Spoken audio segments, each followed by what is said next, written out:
Hello বন্ধুরা, নমস্কার। Supriya's journey থেকে আমি সুপ্রিয়া নিয়ে চলে এসেছি আবার একটা হেয়ার কাটিংয়ের ভিডিও। আর আজকের হেয়ার কাটিং কিন্তু বেবি হেয়ার কাটিং। আর বেবি হেয়ার কাটিং ভিডিওটা দেখেই নাও। বেবির হেয়ারটা তোমরা দেখতেই পাচ্ছ, আমরা কোম করে নিচ্ছি। সর্বপ্রথম হেয়ার স্প্রে করে আমরা কিন্তু ভালো করে কোম করে নিচ্ছি, যাতে ট্যাঙ্গেলগুলো ফ্রি হয়ে যায়। আর এখানে দেখো, ফ্রন্টে কিন্তু বারবি ডল কাটিং হবে, মানে চাইনিজ কাটিং। আর ব্যাককে কিন্তু জাস্ট নর্মাল হেয়ারটা কাটিং করে ছোট করে দিতে হবে, যাতে একটা রাউন্ড শেপ খুব সুন্দর আসে। তো চলো, ক্লায়েন্টের ছোট্ট বেবি ক্লায়েন্টের মায়ের কথা হচ্ছে, স্কুলে পড়ে এখন, তো ওর হেয়ারের যত্ন ও তো নিজে নিতে পারে না। আর হেয়ার ভিজে থাকলে ভীষণ পরিমাণে উকুন হচ্ছে মাথায়, সেই কারণেই কিন্তু, কেননা স্কুলে যাচ্ছে, হেয়ার বাঁধা থাকছে, সে কারণে কিন্তু ভিজে অবস্থায় মাথা থাকলেই কিন্তু উকুন হয়ে যাবে। তো সেই জন্যই উকুন হয়ে যাচ্ছে বলে, আর হেয়ারটা খারাপ হয়ে যাচ্ছে, সে কারণেই কিন্তু কেটে দেওয়া।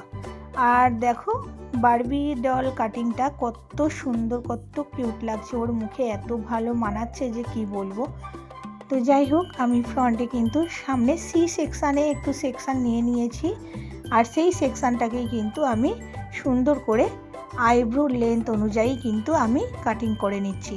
তোমরা যারা চাইনিজ কাটিং করবে বেবিদের, যারা বিগিনার্স আছো, তাদের জন্য বলছি যে এটা কিন্তু আইব্রো লেন্থ অনুযায়ী কিন্তু তোমরা হেয়ারটা কাটিং করবে, নইলে কিন্তু যখনই কোম করবে কাটিংয়ের পর কিন্তু ঠিক উঠে যাবে। দেখো আমি কতটা নিয়েছি, না চোখে পর্যন্ত, না চোখের একদম ওপর পর্যন্ত, মানে কপালের অনেক ওপর পর্যন্ত হলে কিন্তু হেয়ারটা উঠে যাবে।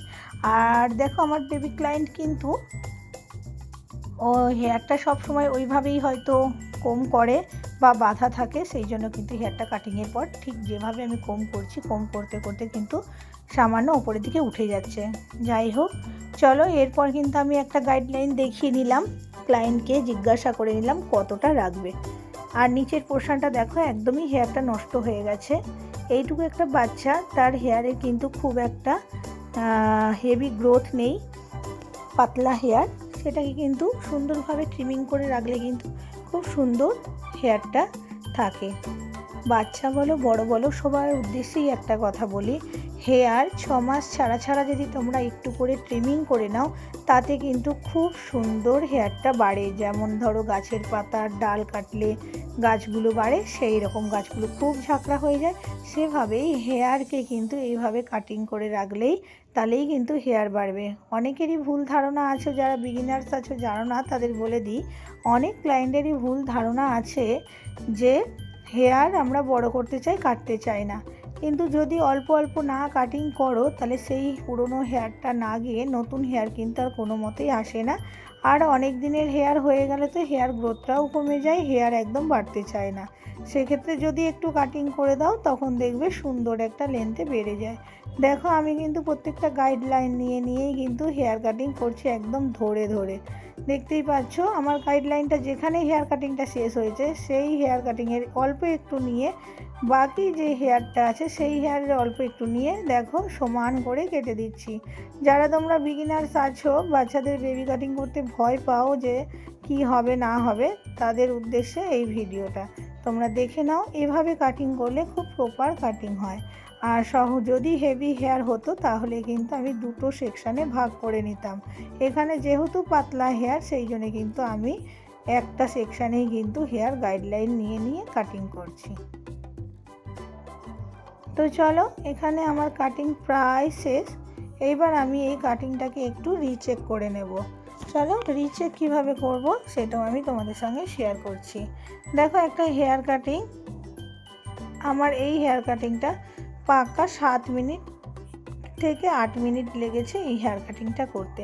খুব বেশি সময়ও লাগেনি, আর খুব বেশি কষ্টও হয়নি এই হেয়ারটা কাটতে।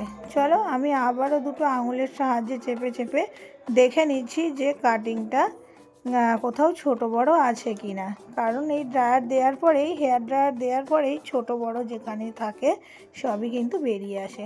চলো দেখো, দেখতেই পাচ্ছ, একদম ছুঁয়ে ছুঁয়ে যাচ্ছি, যেগুলো একটু ছোট বড় বেরিয়েছে সেগুলোকে। আর দেখতে এতই ইনহ্যান্স করছে লুকটা, তোমাদের কি বলবো, কাটিংটা সত্যিই খুব মুখে মানাচ্ছিল ওর। চলো আমি সমান করে দিলাম।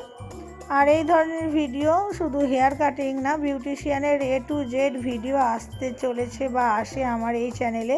যারা যারা এখনও সাবস্ক্রাইব করোনি তারা এক্ষুনি সাবস্ক্রাইব করে নাও, আর অবশ্যই বেল আইকনটি প্রেস করে দিও ভিডিও ছাড়ার সঙ্গে সঙ্গে, যাতে তোমাদের কাছে পৌঁছে যায়। আর এখন বিয়ের সিজন চলছে, বিয়ের সিজনের অনেক মেকআপ লুকও আসছে, তোমাদের সঙ্গে ছোট্ট ছোট্ট ব্লগে শেয়ার করি। আশা করি তোমাদের ভালো লাগছে। এবং আজকের ভিডিওটা কিন্তু ভীষণ ভীষণ ভীষণ উপকারী একটা ভিডিও, কেউ স্কিপ করো না, একদম শেষ পর্যন্ত দেখো। চলো আমি আর এখানে হেয়ার ড্রায়ারটা দেখাইনি, তো এগুলো কাটিং হয়ে গেলে আমি কিন্তু ড্রায়ার দিয়ে অবশ্যই হেয়ারটাকে সেট করে দেবো। তোমরা যারা বেবি কাটিং করতে ভয় পাও তোমরা দেখে নাও, এভাবে হেয়ার কাটিং করে নেবে, কোনো ভয় নেই, নির্ভয়ে হেয়ার কাটিং করো, খুব সুন্দর লাগে। তো যাই হোক, চলো আজকের মতো টাটা, দেখা হবে নেক্সট নতুন কোনো ভিডিওতে। সবাই সুস্থ থেকো, ভালো থেকো, আর প্লিজ প্লিজ প্লিজ একটা কমেন্ট করো, আর যদি ভালো লাগে বন্ধুদের মধ্যে শেয়ার করো আমার ভিডিওটা। তো চলো, যারা নিউলি বিউটিশিয়ান শিখছো তাদের জন্য আবারও একটা ভালো একটা ভিডিও, চলো দেখে নাও। আর খুব বেশি লেটও হবে না, ভিডিওটা আমি স্পিডও করে দিইনি, একদম 7-8 মিনিটের ভিডিও। চলো দেখো, ক্লায়েন্ট যদি বেবি ক্লায়েন্ট হয় তাহলে মাথাটা একটু ডাউন করিয়ে সুন্দর করে যে ছোট বড়গুলো বেরিয়েছে সেগুলোকেও কিন্তু কাট করে দিতে হবে। চলো শেষ পর্যন্ত দেখো, চলে যেও না। আর অবশ্যই একটা লাইক কমেন্ট চাই, কে কোথা থেকে দেখছো অবশ্যই সেই কমেন্টটা করো। ভিডিও বানাতে সারাদিনে সত্যি একটা ভিডিও বানাতে অনেক খাটনি হয়, তোমরা যদি উৎসাহ দাও আমাকে যে ভিডিওটা বানাবো, তো অবশ্যই আমি এরকম নতুন নতুন আরও ভিডিও আনবো, তবে ভিডিওর মধ্যে ভালোবাসা পেলে তবেই তো নিয়ে আসবো। দেখো কতটা ভালো লাগছে, একটা কি সুন্দর লাগছে, কিন্তু ও জেদ করেছিল যে ও কাটিংটা করবে না।